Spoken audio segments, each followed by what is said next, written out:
The Jeju Island Raid finally came to an end after 2 days.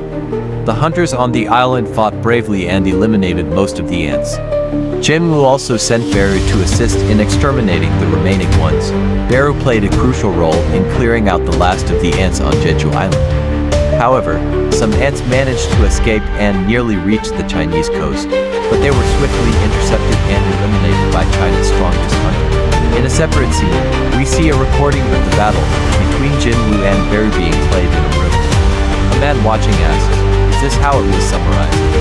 Another person in the room replies, "Yes, it seems so." We are then introduced to a man sitting on a cushion as Thomas Andre, the guild master of the Scavenger Guild.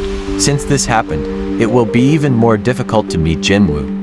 "I wanted to meet him, but what a shame," Thomas Andre remarks. Back on Jeju Island, the military and representatives of the Yongnam District Knights Guild arrived to collect magic stones, just in case something unexpected occurred. Inside the nest, they discovered high-quality magic stones, which excited them. However, just as they were collecting them, an ant suddenly attacked. Fortunately, a nearby hunter swiftly eliminated it. A moment later, they noticed a massive, terrifying figure resembling a monster, but still somewhat human, approaching them. One of the hunters immediately became alert, realizing that the only people currently on the island should be the association members who assigned the mission, the military, and their own group. He quickly asked the approaching giant who he was. The enormous man responded in a language the hunter did not understand. Suddenly, elsewhere in a nearby cave, a finger snapped. Instantly, all the hunters and soldiers fell unconscious. "What are you doing?" the strange-looking man asked. Behind him stood another unusual figure, a blue-skinned man, who calmly replied, "We don't need to make a scene. I just put them to sleep for a while." The blue-skinned man then asked if his companion wanted to investigate further. The strange-looking man dismissed the idea, saying, "There's no need. I'm sure it's his power. Strange. I don't understand why he's helping humans. Who knows? If you're curious, ask him yourself," the other responded. The blue-skinned man then declared, "The hunt will continue as planned." Nothing has changed. With that, both figures disappeared from the nest. Meanwhile, Jin-Woo stood before a memorial, an arrangement of flowers dedicated to Hunter Min Byung-gu. As he prepared to leave, he encountered Hunter Baek Yoon-ho. Baek Yoon-ho spoke, "I used to believe that it took more than one hero to end a war. But after what happened on Jeju Island, I've realized that may not always be true." He then told Jin-Woo, "Raise your head. You've merely written the last chapter in this tragic story." Later, we see Jin-Woo seated with Chairman Goka. "So, you want to establish your own guild, Hunter Soon?" the chairman asked. "Of course, an S-rank hunter doesn't need a guild master's license. You only need to inform the association, and they'll handle the rest," Chairman Go explained. Jin-Woo nodded but responded, "I'll carefully consider it before making any decisions." The chairman then asked, "By any chance, did you place a barrier or something similar on Jeju Island?" Jin-Woo looked puzzled by the question. Chairman Go continued, "There was an incident. The team dispatched to clear the remaining ants and collect magic stones suddenly lost consciousness. They were all rank hunters, with some B ranks from the Knights Guild as well. I meant to ask you about it but forgot." Jin-Woo shook his head. "I did no such thing." The chairman nodded in agreement, then added, "Did the hunters see anything?" "Unfortunately, they lost consciousness, so they can't recall what happened. We can't even determine if it was caused by magic." Later that same day, just as Jin-Woo was about to head home after leaving the chairman, a man approached him. "Excuse me, are you Mr. Soong?" the man asked. He introduced himself as Adam, a senior official from the Federal Bureau of Hunters. "Forgive me for showing up out of the blue like this. You're quite a hard man to track down. I even stopped by your office," Adam said. Jin-Woo narrowed his eyes. "What business do you have with me?" Adam smiled. "I want to share some information with you. There isn't a single country or institution in the world, apart from us, that can provide the details I'm about to reveal." Jin-Woo crossed his arms. "And why would you share this information with me?" Adam replied, "We benefit from sharing our knowledge with certain special individuals like you." Adam then continued, "Originally, I was supposed to be the only one visiting you today. However, after your display on Jeju Island, our deputy director wants to meet you in person. He will explain everything in detail." Jin-Woo hesitated before replying, I don't know if your information is reliable, but I'll think about it and give you a call." Adam chuckled. "How silly of me. A good hand should never be hidden when striking a deal. Are you aware that there is an awakened who can enhance the abilities of other awakened?" Intrigued, Jin-Woo finally agreed to go with Adam to meet the deputy director. Upon arrival, we see Jin-Woo shaking hands with a man who introduces himself as Michael Connor, the deputy director of the Federal Bureau of Hunters.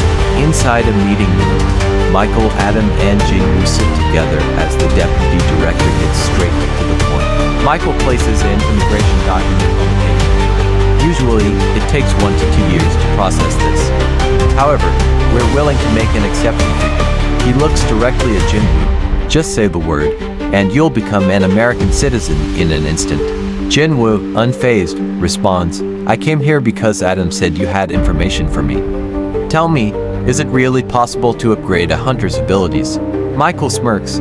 "The one who possesses such power is in this very space with us. Please tell Ms. Selner to come in."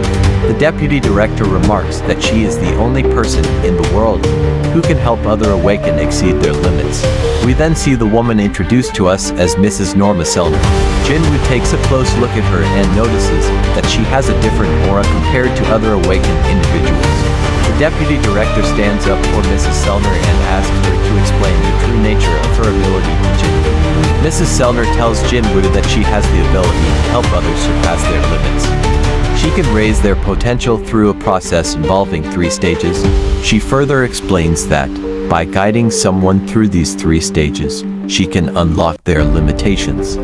However, she is uncertain about what to call this ability. Perhaps it is a form of forced reawakening, or maybe she is simply drawing out one's true potential.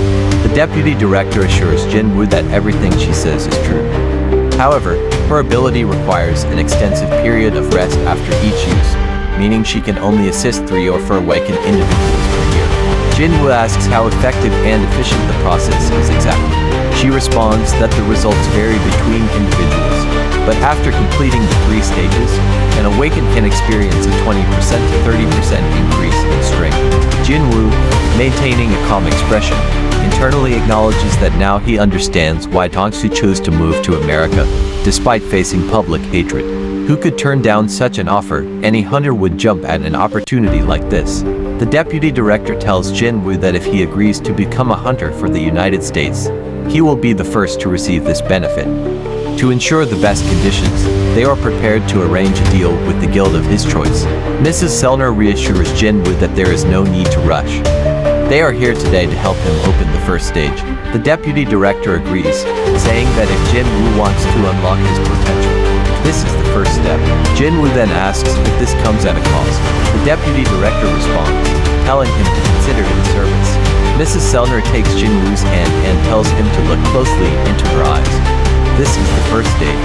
The deputy director, pleased that Jin-Woo is going along with it, remarks that although Jin-Woo is maintaining his composure, once he completes this first stage, he will definitely reach out to them again.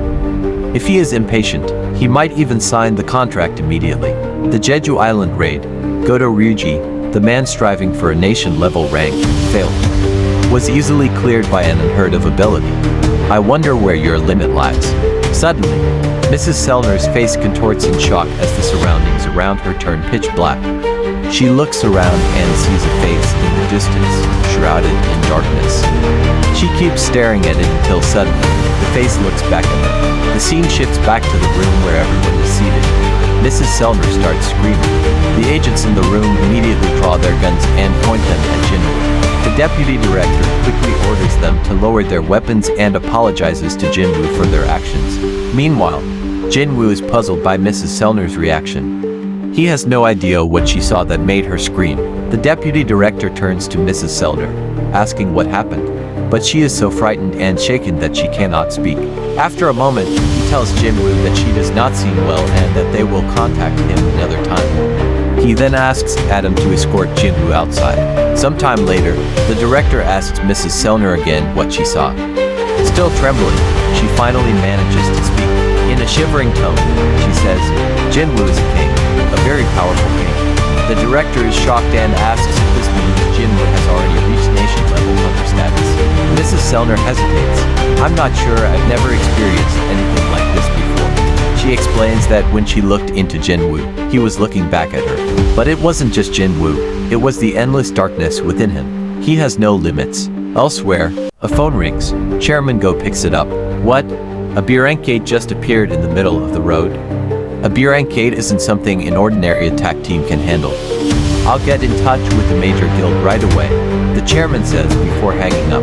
Then suddenly, he recalls that the gate's location is very close to where Jin-Woo had planned to establish his own guild.